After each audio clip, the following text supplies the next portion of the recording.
Welcome back to lesson 2, second week out of 4. This week we're going to really focus on what I call the killer tools. There are 6 to 7 tools that you really just can't live without. You really need these on almost every image. There's a free handout that I want you to ask for if you desire it. It's called my raw workflow. So ask for my raw workflow. Go ahead and check out my email address. Please just send me a direct email if you're interested in this raw workflow handout.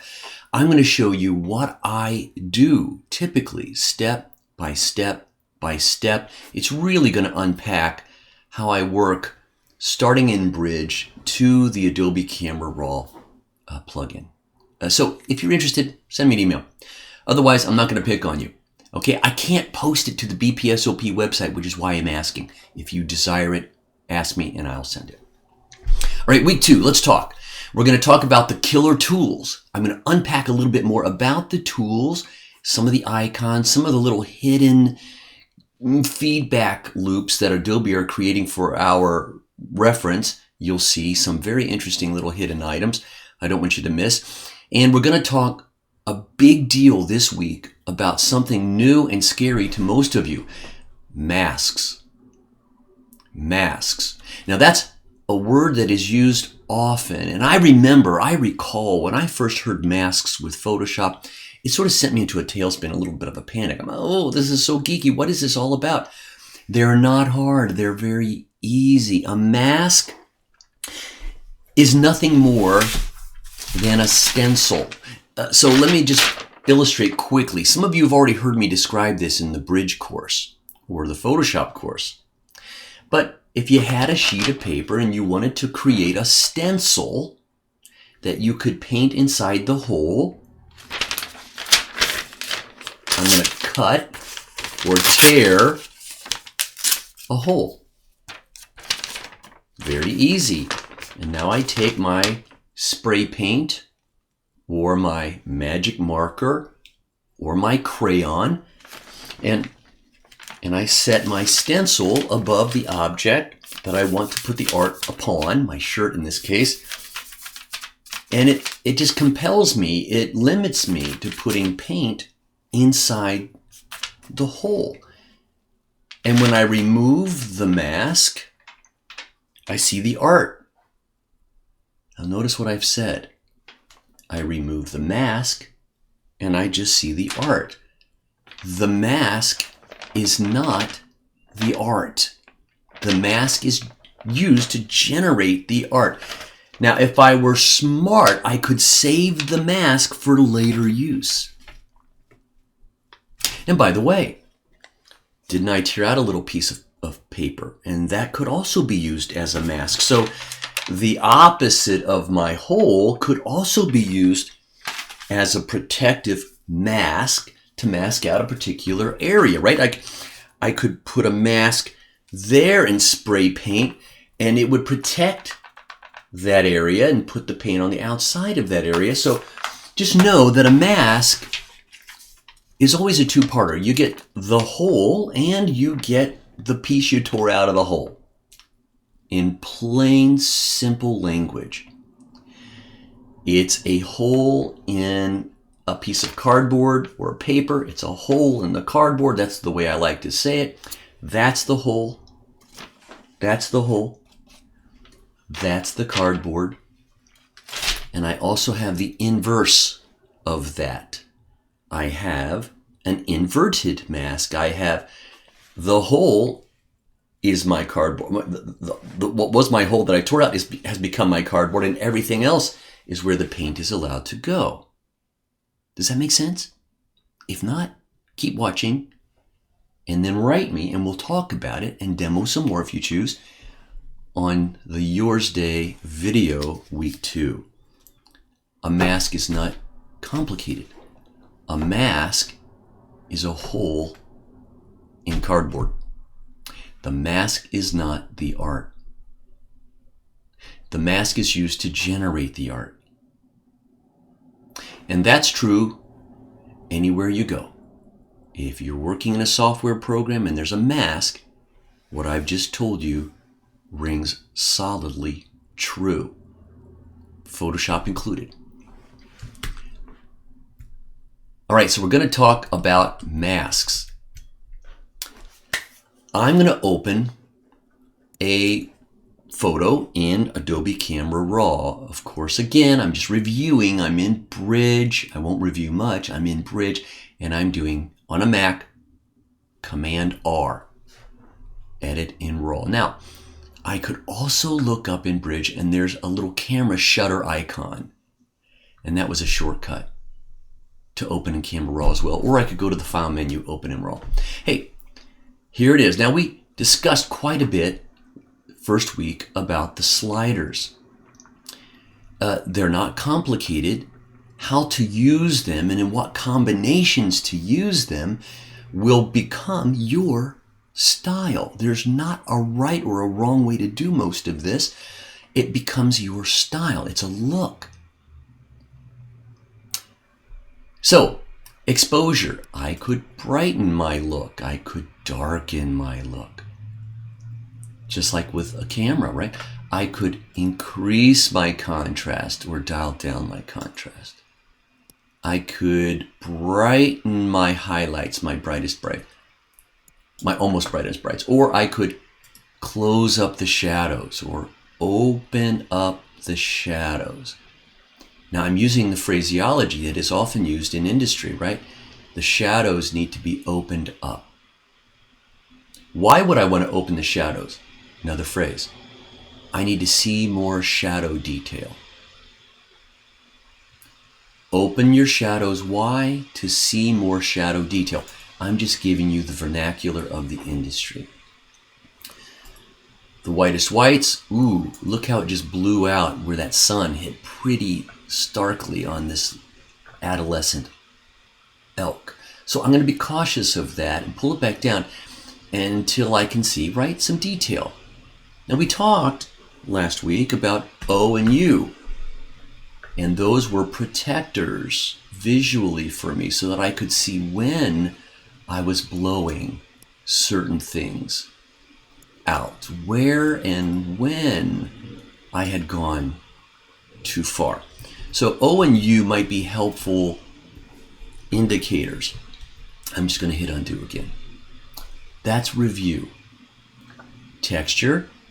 If I see texture, and I do, in the fur and the velvet on the antlers, it's fascinating to me. I really want to emphasize that, right? I could go grab the texture slider. Now look at the texture when it's dialed down. When might that be useful? When would I want to dial down texture? Well, ask any model or any photographer who shoots models. What do they not want on flesh? Well, they don't really like a lot of texture on flesh. And so it would be good maybe to dial the texture down a little, at least not get caught on flesh. I guess I could use a little of that. But if I go the other direction, any detail that's in the image gets really emphasized. It's as if Rick Burris had the most expensive high-quality lens ever made. I don't. But Adobe Camera Raw sure makes it look like I do because it can improve just like real glass can. So long as you have an image that's sharp, it can improve the sharpness. In this case, the texture. Now, I told you last week, clarity is another one of those, but what it does is it spends most of its power on the mid-tones only, not shadow detail, not highlights, but the mid-tones. And so because the elks, all of them, their fur is a mid-tone, it's a middle range, not so bright, not so dark, then I know that clarity will do quite a bit of work in those areas for me. But I'm noticing that my trees are doing the same thing because those greens in the background are also mid-tones. Dehaze does what it says. It removes haze, fog, smoke, you'll see those things decrease. But it also does that at a cost of, or a benefit of, bluing up your image. Your image will get bluer. I want you to know that. Okay. Vibrance we discussed. It pumps all the colors except flesh tones. I'm thinking about my style and what I like in this image. I have to remember now that, or talk to myself, elk fur is about the color of flesh tones. And so vibrance may come into play for me here. If I up the vibrance, my greens are going to pump, but my elk fur is going to wait till the end of that slider to actually come into effect. Whereas if I use saturation, it all pumps at the same amount pretty quickly, resulting in not very normal looking elk fur. Not that I'm an expert in elk fur, but there you go. Okay, so in this case, I'm going to make a decision, pump my greens up a little bit without oversaturating my elk fur. That's it. That's a review of the sliders. Overall, if I'm looking at the image, and I think overall it looks like the color is a little bit too yellow or not yellow enough, outdoor shots require a little bit of yellow. It's okay for an outdoor shot to have a bit of yellow. It looks normal. It's okay for items that are shot in shadow or shade to be a little blue.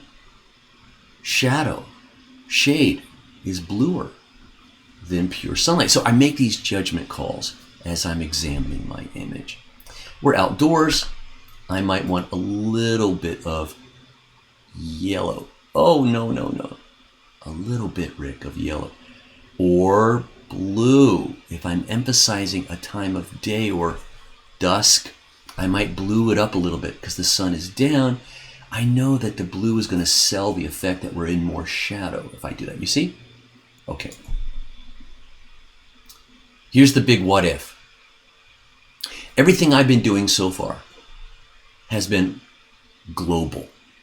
I've been editing this image globally. When I make a change to yellow or to blue, notice it affects my image everywhere. Globally. It's an everywhere edit. Grab your pencil. First big headline. There are global edits and there are local edits. Global edits, edit, globally, everywhere. Globally, everywhere. Local edits are edits that occur just here or there. They're here or there edits.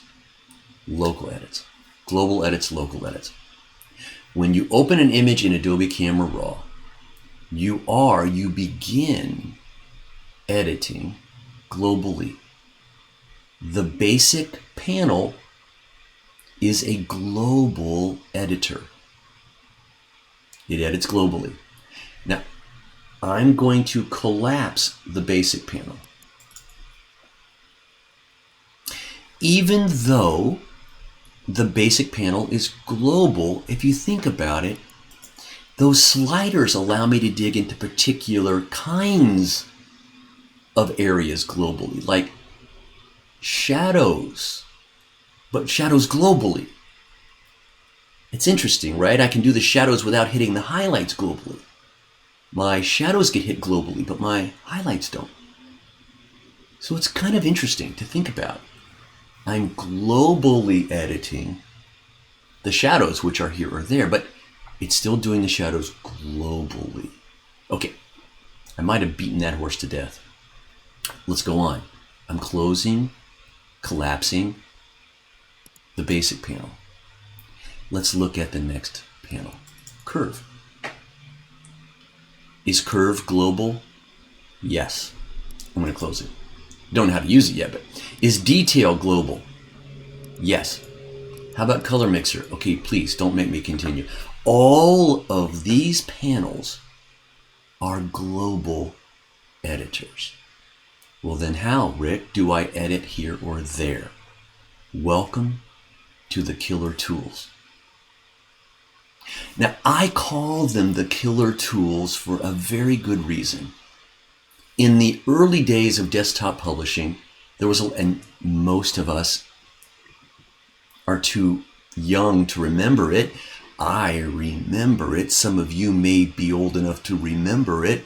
But in the early days, there was a lot of talk about whether desktop publishing, desktop computers would succeed. What kicked them off was something known as the killer app. Everyone was waiting for something they referred to as the killer app, one you could not live without. Spreadsheets became the killer app. Any application that would create a spreadsheet is what actually launched the publishing from the desktop, right? Little PCs, whatever the brand. What's the killer app on a cell phone? Well, maybe it's the camera or camera app or whatever. You get the idea. But the killer tools in Adobe Camera Raw, I have at least 6. I'm going to read them out to you, okay? The adjustment brush. Let me show you, introduce you to the adjustment brush. Now, in a previous version of Adobe Camera Raw, pre-2022, I would have looked over on the side panel and I would have been able to point to the adjustment brush. It was here. Some of you have taken my little baby course over at youkeepshooting.com regarding Adobe Camera Raw. Well, the reason it has scrapped is because Adobe reworked the entire interface. So if you took that baby version of my Adobe Camera Raw course in the past, you would be lost about now, because where is the brush? Where is the adjustment brush? It's not here. Panic. So grab your pencil, if you're not still holding it, and learn why I call these tools, particularly the adjustment brush, the killer tool. I have killer tools, but the adjustment brush, boy, if I couldn't live without a certain set of tools, I really would give them all up if I could just hang on to the adjustment brush. It is the killer of killer tools. I don't see it. It's still here, trust me. If I could remember the keyboard shortcut for that killer of killer tools, it would be really helpful about now. The keyboard shortcut is not A for adjustment brush. It's not even B for brush. No, I'm afraid those would make too much sense. Don't ask me why. But in Adobe Camera Raw, Adobe have decided that the letter K is the shortcut to access the adjustment brush, which is why I keep emphasizing killer tool.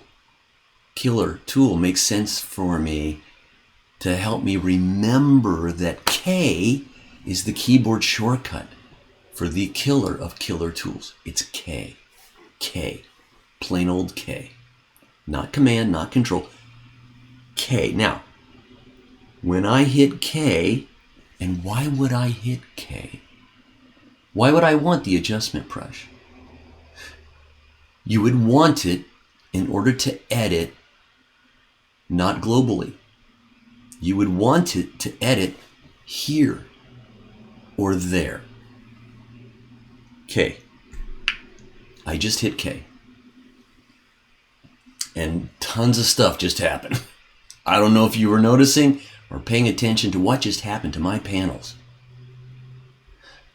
I hit K. And my new adjustment brush kicked in. K. I'm in the adjustment brush. And when I sneak out, my cursor is something completely different. I have Wow.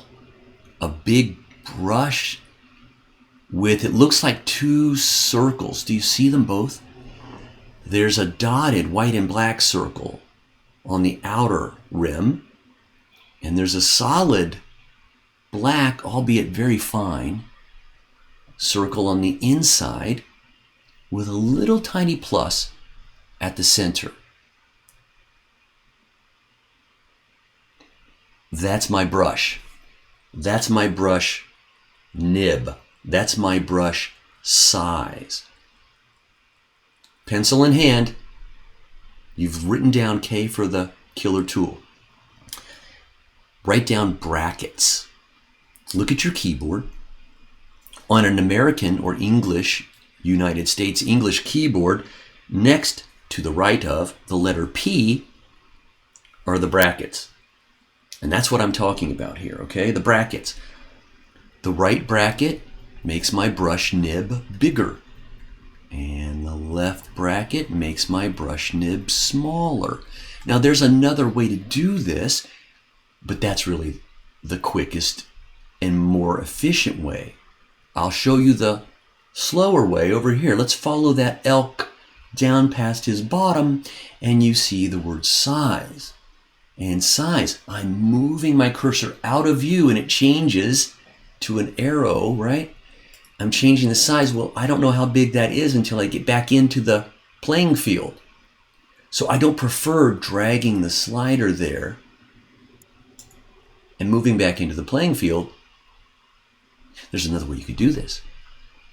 I can grab my cursor and double click inside the field, which is what you call any box you type into the field where it now says 44, and I can bring my, so it's selected. I come back into my artwork, and if I hit the up arrow on my keyboard,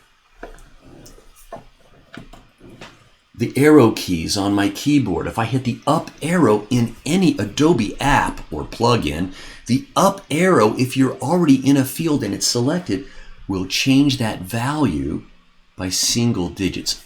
I'm hitting the up arrow, and every time I do it, it just went from 44 to 45, 46, 47. So I could tap that multiple times and still see the size of my brush over my image, what I'm calling the playing field, and typing over there. But you see, I have to keep typing in order to see it. When I let go, it stops showing it to me. I just wiggle my mouse. I'm just teaching you that because the quickest way is, please write down that shortcut for the brackets. Right bracket, left bracket. I'm doing left bracket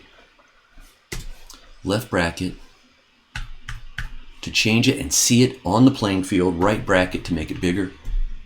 Brackets. You'll want to know that. Now, let's unpack the inner circle and the outer circle. The outer circle represents the spread of the brush. It's referred to in our world as the feather.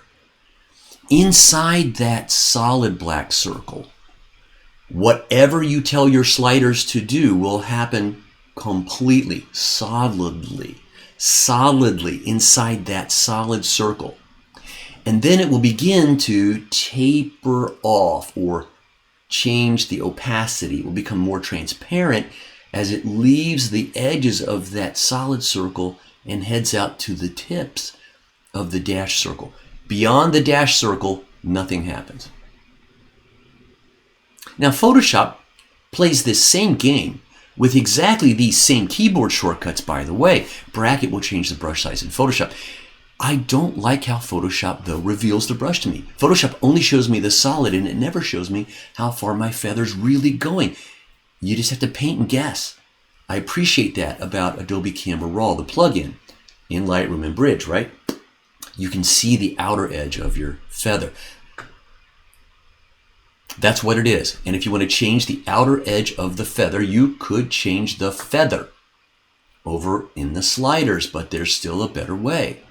Just like a moment ago, I did bracket to change the brush size. Shift bracket changes the brush edge. It changes the feather. bracket, bracket, bracket, bracket, shift bracket. And then I get a harder edged brush. Bracket and shift bracket. You've got that down. Bracket, shift bracket. Either one. You've got that down. All right. When is it better to use a solid edge? I find I often use a solid edge when I'm working on eyes. But almost without exception, everywhere else, I use larger, feathered, very feathered brushes. They are very forgiving. They allow you to make an edit and it blends into the background so you don't get caught. You know what I mean? I mean, you've seen photos where you go, oh, they did something. Look at this. They photoshopped this. They got caught. I don't want to get caught. I want to make my edits without getting caught. Okay. 2 more keyboard shortcuts. V and P. When you're, oh, what was that? When you are making a gradient or a mask, wait a minute, Rick, when did I make a gradient or a mask? I don't remember doing that. Welcome to the new world order here in Adobe Camera Raw. I'm going to come over and look. When I hit the letter K earlier for Killer Tool, a mask panel showed up. I had not seen the mask panel yet. I don't know where it was hiding, but it's back now. And I'm going to scroll down. All these weird things happening as I hover, you see? What is that? I just moved my cursor over. I hovered. What is that? It's a stencil. You'll want to remember, white represents the whole, black represents the cardboard. So if I were to edit right now, it would only edit here or there. Where? It would only edit, you'll see, on the velvet antlers. Now somehow I generated that. We're going to keep talking. But at least that's telling me, if you use this mask, if you click this mask, you will only be editing in that area. What would I do? Keep scrolling down and you're going to recognize some old friends. Oh, exposure, contrast, highlights, shadows, and so on. Hey, color balance. Ooh, there's a new one. Saturation and texture and clarity, and you get the idea. But these sliders are only going to affect the antlers. They are here or there sliders at this point. Look at that. Exposure down on just the antlers. Exposure up on just the antlers. Oops, I went too far, didn't I? Shadows down on the antlers. Up. Look at the ears. Ears and antlers. Shadows are opening up. Look at the shadow detail in those ears when I open it up. So this is why I would use a mask. I don't want to use a mask. I just want to use the brush. That's what the brush does to us these days. I'm going to hit the letter K. I've got a new mask. When I hit K, it said, I'm giving you a new mask. And I'm going to, all right. What do I want to do? Look down at the sliders. I'm scrolling down towards my sliders. And I'm going to show you a couple things I find very useful when I'm getting ready to paint with my brush. When I'm getting ready to edit here or there with my brush. 2 shortcuts in particular. Right here it says no mask selected. It's lying. That's grayed out. It really is selected, but there's a little arrow that goes backward. A little arrow that points in reverse. And when you click that little arrow that points in reverse, watch my sliders. It's a reset. It resets the last way I used my sliders so that I can reset and start fresh with something else. I'm going to undo that. Let's reset the whole image so we can come back in and pretend we haven't done a thing. All right, I'm getting the new brush. Whatever I had done last time, my sliders will remember that. The sliders will remember the last thing I did. Ooh, Rick, you're saying mine don't. Scroll to the very bottom, and your new Adobe Camera Raw has a checkbox that says Reset Sliders Automatically, which means every time you create a new brush, it automatically resets the sliders to nil, to zero, to nothing, to nada, centered. I don't like that, but that is the new default. I like picking and choosing when I want it to retain the previous sliders and when it doesn't. So I have scrolled to the very bottom after hitting the letter K, so I'm in the brush, scrolling to the bottom. I've unchecked Reset Sliders Automatically. You can do what you want. My sliders will not reset when I do a new tool, a new brush. But if I want them to, I can reset them manually with that reset button, the arrow that goes back. Go back to when all my panels, all my sliders were centered. I find I use that often, that reset, and I use it so often that I've longed for and finally ultimately discovered a keyboard shortcut for it. My hands are on the keyboard and I hit the letter K, I'm in my brush.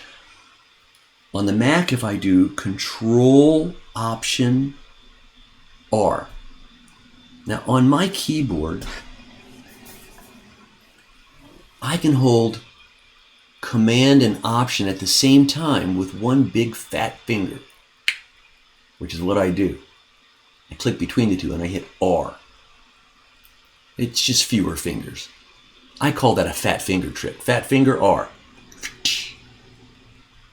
R for reset. And if I do that, you'll notice fat finger R or Command Option R resets when I choose it to, when I choose to have it reset. PC users, it's Control Alt R to do the reset. I don't think you can use the fat finger so easily when you're on the PC, but there you go, that's your call. I'm teaching you about resetting the sliders when I'm getting ready to paint here or there. All right, I'm scrolling. A very simple thing to do, I'm going to give you a tip you'll use all the time, is if you'll create a new brush, K, reset your sliders in either of those three manners. Either have the checkbox at the bottom that automatically resets, or click the manual reset, or do the keyboard reset, Command Option R, Control Option R to reset. I'm going to review. What have I done? K, I've got the brush, reset, and then sneak down and just tell the exposure to go a little darker. This is something you'll do a lot. Now I just dialed my exposure down a little, but nothing happened. When you're editing globally on the basic panel and you dial the exposure down, it dials the exposure down where? Globally. But on the brush, when you play with a slider, nothing seems to happen. Yet, why? It's waiting for me to tell it where. I'm going to darken the edges and the corners. And notice what that's doing to my image. Well, it may be doing too much to my image. I have painted around the edges and the corners, and then I can look and make an adjustment in the slider. My brush edit is still holding on to the mask, the hole in the cardboard in which I painted. That area out there is where I did the painting, so I can come into my exposure slider and make adjustments. What if I wanted to brighten that area? And I'm playing with the slider. Darken that area. What area? The area I painted with my brush, which generated a mask And by the way, that mask, I didn't even know I did it. All I did was grab a brush and paint. And when you grab a brush and paint, it creates a mask of that area for you. And it tells you that that mask was generated. I'm going to zoom in here. That mask was generated with a brush, the killer tool. That mask was generated with the brush. What is all this black and whiteness? The white is where the hole in the cardboard would be, where I'm allowed to do whatever I did, exposure down. The black area represents the area that's protected from whatever slider I chose to use. Darkened exposure. That's how it works. Now, over time, you're going to create and develop, oh my goodness, lots of masks. And it may be difficult for you to remember who's who. And so, it behooves you to sneak up to that mask and double click it and give it a name. Edges and corners.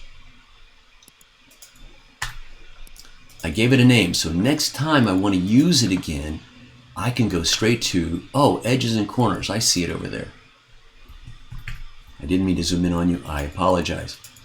Edges and corners shows up in my mask panel, and I can grab it anytime, click, and add to it. That's new. Or subtract from it. We'll talk more about that. If I were to say done, this image is edited. This image is updating. I didn't say save. Remember, I said done. And I'm looking at my little thumbnail here in Bridge, and I just, after a few seconds, I watched it go blink, and now it's a little darker on the edges. It's a new moment in time. I'm going to do Command R or Control R on the PC. Get back into Adobe Camera Raw. And I want to re-edit that mask. Where is it? Well, I could hit K. And I would see it thinks I want a new painting mask. Well, that's one way. But it gets me back to all the previous masks, including edges and corners. Now I'm just going to click edges and corners. Trust me, I'm on it. I'm there. And I could go play. Oh, look, it remembered what sliders I had used. And I can make a new adjustment. It's brilliant. Within one file, it retains basically a history of every local edit you've done in the life of that file. It just may take you a little while to figure it out, who's who.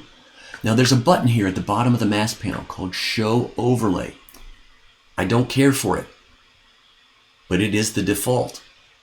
And Show Overlay just says whenever you click one, always show me the overlay. And I don't like that effect.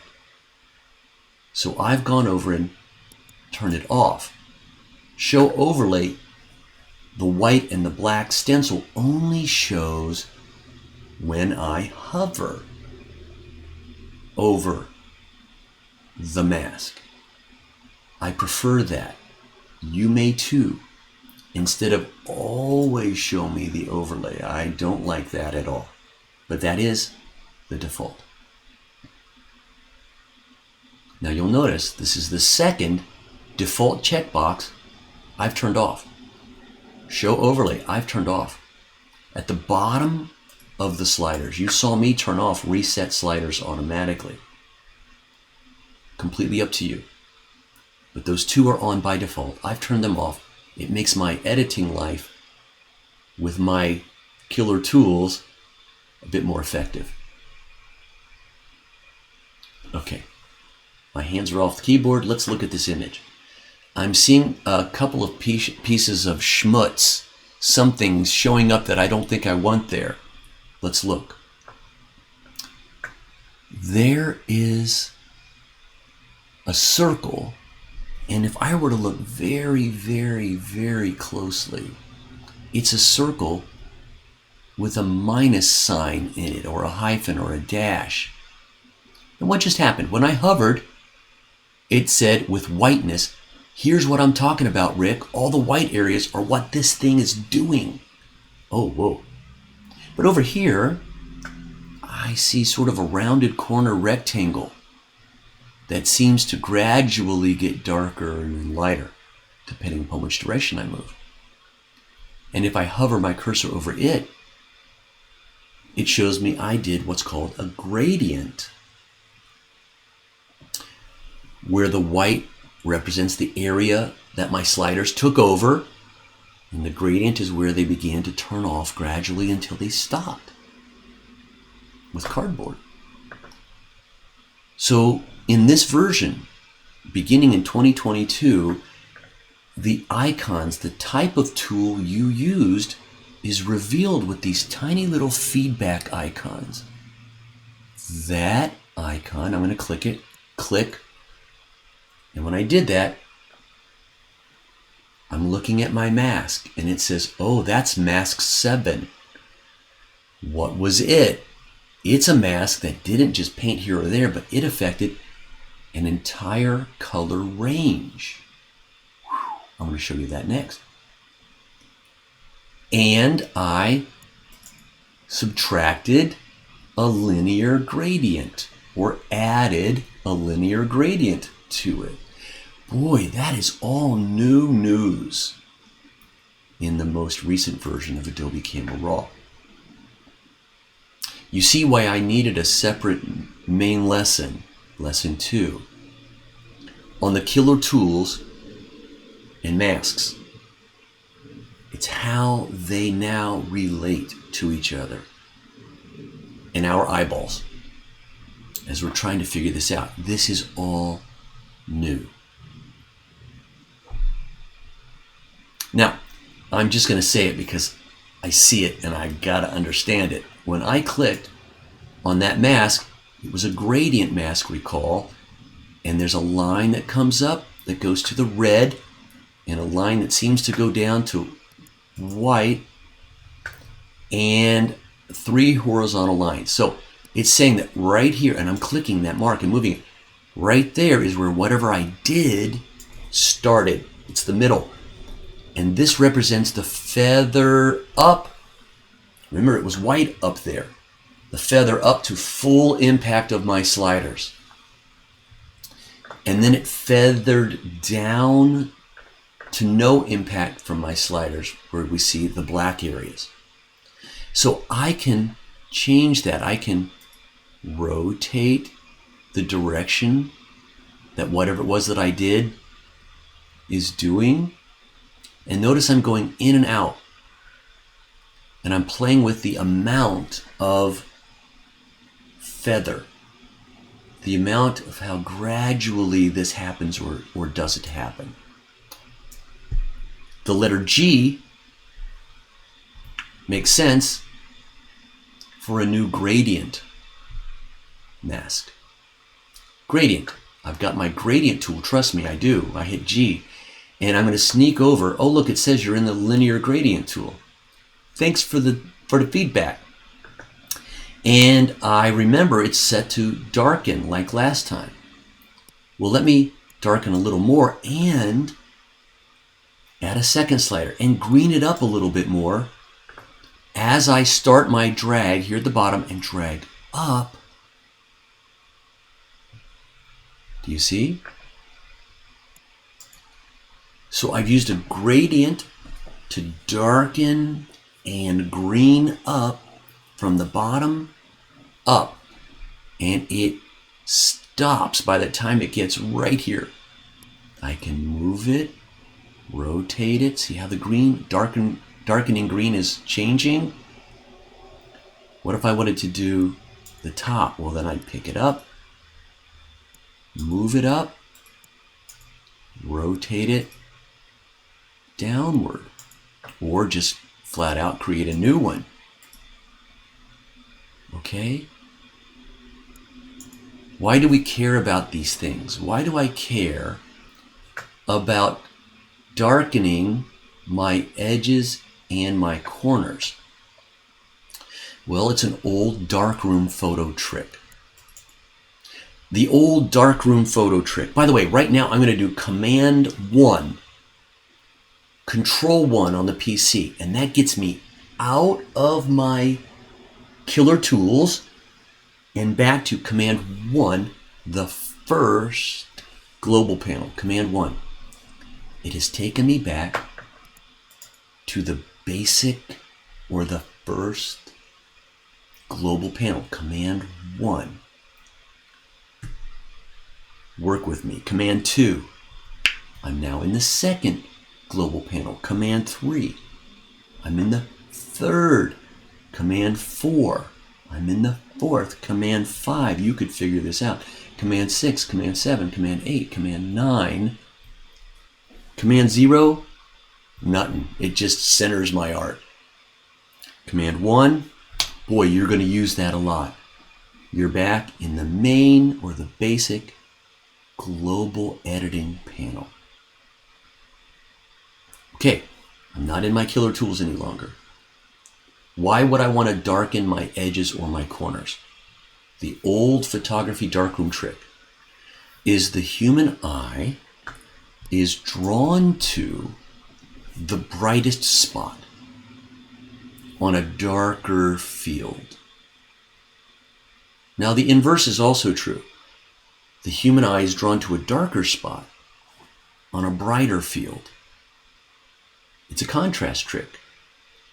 And if you create an image and you really want to sell the fact that that elk is my hero, well then he needs to become the superstar in that image. Now I just went back to snapshots and I grabbed an original or an earlier version just to show you. I can go back in time, see? I had saved a snapshot. But you can see how there's more competition for that elk in one of my original images.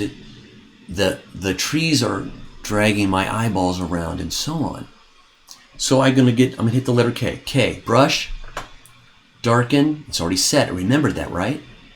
Where do I want to darken? I want to darken on the outer edges of my elk. It helps to draw attention to the desired subject. A very common old Lightroom, darkroom is what I should say, right? A darkroom command was darken edges and corners. If I were a creative director at a creative institution or an ad agency, one of the requests I would make of my photography team is I would write down on a sheet of paper when I looked at that photo, darken corners and edges. It would draw attention to my subject. Good. That's why you're going to do it a lot. That's why you're going to hit the letter K. And why you're going to darken and paint around the edges and corners. Very simple effect. Very simple. You might save a snapshot of it at this point. We learned Command-Shift-S or Control-Shift-S on the PC. I could give it a very specific name. Darkened edges. And now when I hit the letter S, Shift-S. When I hit Shift-S, I'm looking at my snapshots panel, Shift-S, and I can see that I've in fact saved a snapshot. Here's what it did look like. I didn't click it, by the way, I hovered. When you hover, it just says, what if I click it? If I click it, it'll go light again. I'm going in and out there, or up and down there. If you decide you want to live with it, click it.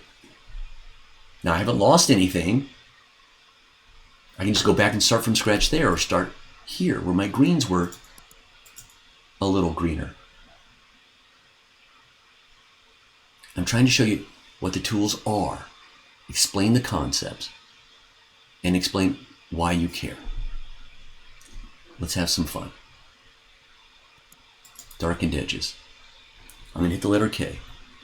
This time, I don't want to darken, so I'm going to reset. This time I'll do it manually. I just reset. And what I really want to do here is use another trick of the human eye. Humans aren't just drawn to the bright spots on a relatively darker background. They're also drawn to areas of high focus or sharpness, as opposed to areas of not sharpness or focus. You know this as a photographer. It's why you change your aperture, right? In order to get depth of field to help you sell that particular trick of the human eye. I've just gotten a new brush and I'm going to say, well, I want my texture up a little bit and my clarity up a little bit. Nothing happens until I go paint. And now, wow, with a big and forgiving feathered brush, I've just told that face to be super sharp and crisp, drawing even further attention to my subject. Notice the little feedback icon I just received. Hey Rick, you used a brush right there. Yep, I know, thanks. Now I began my click at that very spot. I clicked, but I could continue to click and drag. And you'll notice that now the mask is saying, well, you clicked there, but you dragged in lots of other places. I'm going to hit the undo key, as opposed to just clicking and not dragging. So the icon represents where you began your click and what tool you used. You can continue to move with it, as I did around the edges and corners, but it will only give you one icon, showing you where you first began the click. That may be enough to start with. You have global edits and local edits. Global edits are done in the main panels, all of them. I used Command 1 to get back to them, Command 2, Command 3, and so on. But the killer tools are used for here or there edits.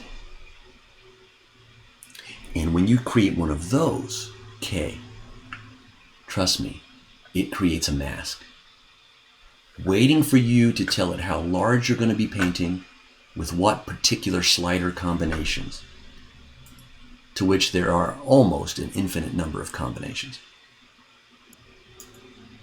Okay? What question are you thinking right now? Because I want you to write it down in an email and send it to me. It may be, well, Rick, how would I do this? X. Well, Rick, when I do this, this is what happens to me. What am I doing wrong? Or Rick, here's a photograph of mine. How would you edit it using the sliders? How might you improve it using the sliders? Okay. We got some bonus videos coming up. I'm going to work through more on the killer tools. I'm going to give a little nod to Adobe Bridge and show you how I would rate my images, which you can see here at the bottom of my screen, and or otherwise sort my images. I rate them, I sort them, I label them. You don't do that in Adobe Camera Raw. You do that in Bridge or Lightroom. But I'll show you a little bit about that. If you want a full understanding of that, I would watch or take my Bridge course. I'm going to show you these killer tools. Adjustment brush, you've gotten a lot of that already. Gradient brush, these are the killer tools. Right? Adjustment brush, gradient brush, the radial filter, called the radial tool or radial filter. I'm going to show you how to crop or straighten or constrain for a particular print size. Crop. There's a great killer tool called noise reduction. It gets rid of grain. You can overdo it, but oh, I love it. It's a killer tool. And then I'm going to show you lens correction. Lens correction. Every lens has a bit of a warp factor. It warps your image slightly. It's distortion. And when you spend a lot more money on a lens, it has less distortion. Well, hey, guess what? I'll help you save some money. Because inside Adobe Camera Raw is a lens distortion fix by brand and by lens type. There's a database that understands how each lens warps images. Oh my goodness, that's a killer tool. And then I'm going to show you Shifty. How will I correct images that are set to perspective that I don't prefer? You've seen some of this in the previous week. Or set my horizons and my straight lines. Verticals and horizontals, if they're off or they're whacked because of my lens, I can reset those. It mostly deals with horizons, building edges, flagpoles, palm trees, in my part of the world, cactus. We don't want those things pointing in or out. We don't want them pointing in or out a little. If we want them pointing in or out, we want to emphasize it. We want people to know we meant it. Otherwise, it just looks like a mistake. A slightly cocked horizon looks like a mistake. All right, I can't shut up, so I'm going to hit done or cancel. And I'll wait for you to let this settle in. Maybe you're going to watch parts of it or all of it again. Main lesson 2, week 2, editing in Adobe Camera Raw. And when you're ready, go out and watch bonus video 1. Welcome to week 2, and I hope you're getting your money's worth. There's nothing else like this anywhere. Anywhere. There's not a book. There's not a video series. You're it. You're getting it. Why do I care? Because editing in Adobe Camera Raw is so awesome. It's direct. There's no catalog. It's non-destructive. I can go back to any point in history or time and continue to edit or undo previous edits. Remarkable, actually. We shoot in RAW. We edit in Adobe Camera Raw. Enjoy the bonus videos.